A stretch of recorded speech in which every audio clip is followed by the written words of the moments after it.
Bien, continuamos entonces con temperatura efectiva.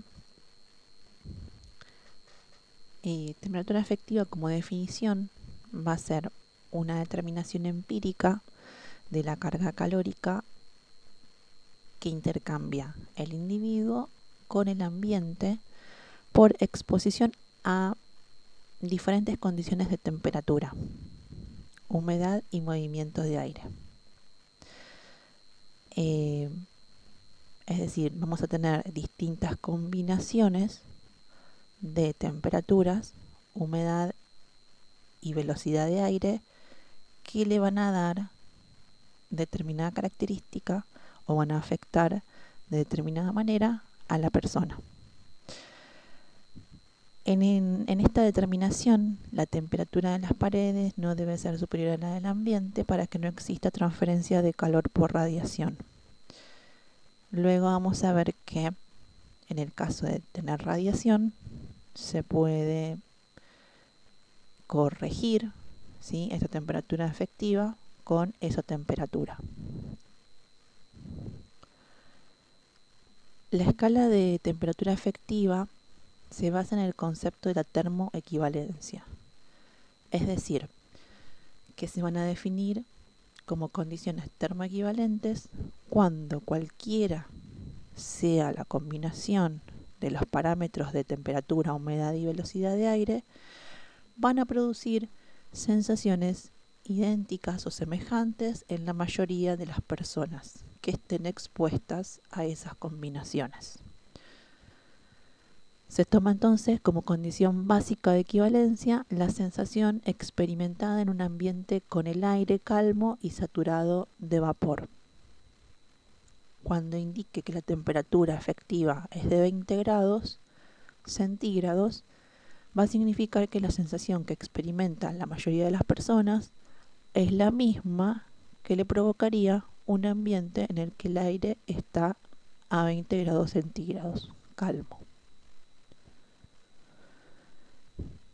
Como pueden observar, esta determinación es una determinación estadística, ¿sí?, a la cual se llega luego de hacer una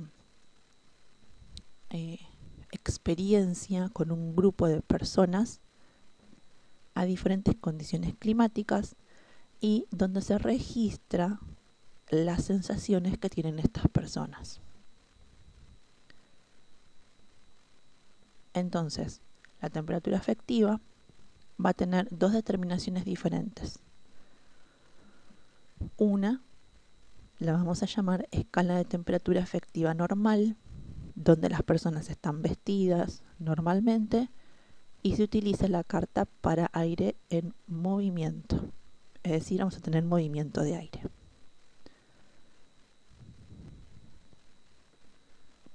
Y vamos a tener la escala de temperatura efectiva básica, donde las personas están vestidas con el torso desnudo. Se utiliza la misma carta para el aire en movimiento. La temperatura se va a obtener donde la recta que une los calores de temperatura bulbo seco y bulbo húmedo corta a la línea de velocidad de viento medio. Eso lo vamos a ver bien en el gráfico que se utiliza para la determinación de esta temperatura efectiva. Para el caso en el que el aire esté en reposo, se puede utilizar otro diagrama, que es un diagrama ciclométrico, en el que se va a indicar las escalas de temperatura efectiva. En este diagrama se puede observar cómo con distintos valores de temperatura y humedad se pueden alcanzar los mismos valores de temperatura efectiva. Los parámetros de confort van a variar en función de las estaciones del año. No es lo mismo una temperatura de confort en verano que en invierno, y la temperatura puede bajar o disminuir en base a las estaciones. Estos índices varían con las condiciones climáticas y los índices determinados por Bedford para Gran Bretaña. Aquí en nuestro país, el Instituto Argentino de Electricidad estableció estos mismos valores. La determinación se efectúa en el diagrama determinando el punto de intersección entre la temperatura bulbo húmedo y la temperatura bulbo seco, ¿sí? Vamos a ver ahora los dos diagramas. Este es el diagrama para la determinación de temperatura efectiva con velocidad de aire. Entonces, como bien decía en la diapositiva, tenemos una escala de temperatura bulbo seco y una escala de temperatura bulbo húmedo. Luego tenemos curvas, que son las curvas de velocidad de aire, ¿sí? De 0, 30, 60, 90. Y estas rectas que cortan las curvas de velocidad de aire van a ser los valores de temperatura efectiva. Entonces, para obtener el valor, marcamos la temperatura bulbo seco que tengamos de dato, marcamos la temperatura bulbo húmedo que tengamos de dato y las unimos por medio de una recta. Esa recta va a cortar a este grupo de curvas, que era la velocidad de aire. Con el valor de dato que tengamos de la velocidad de aire, nos posicionamos en esa curva y vamos a ver que también es cortada por una recta o rectas transversales, que son los valores de temperatura efectiva, ¿sí? Es sencillo. Aquí tenemos el diagrama que se utiliza cuando no tenemos velocidad de aire, ¿sí? Entonces tenemos las zonas de confort de verano y las zonas de confort de invierno. Entonces aquí va a bastar con que marquemos la temperatura bulbo húmedo con la temperatura bulbo seco, ya que ambas definen la temperatura relativa. O podemos marcar el valor de humedad, la humedad relativa.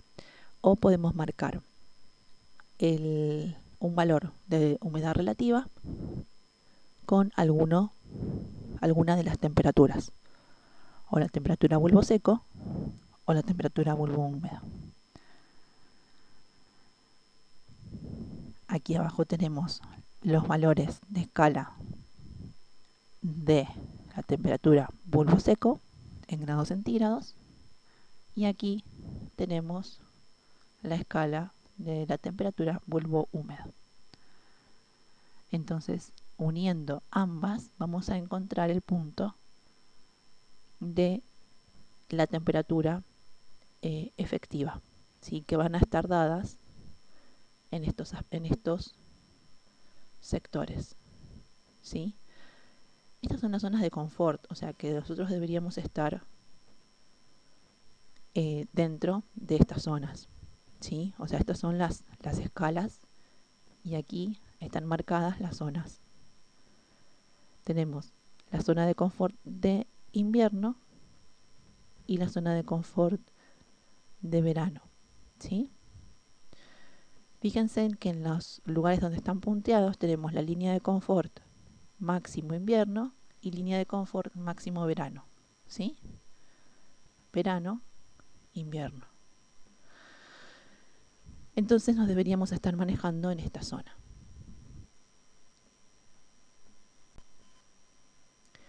Bien, ahí terminamos con el índice de temperatura efectiva, y ahora vamos a proceder a iniciar la explicación del índice de Belden y Hatch.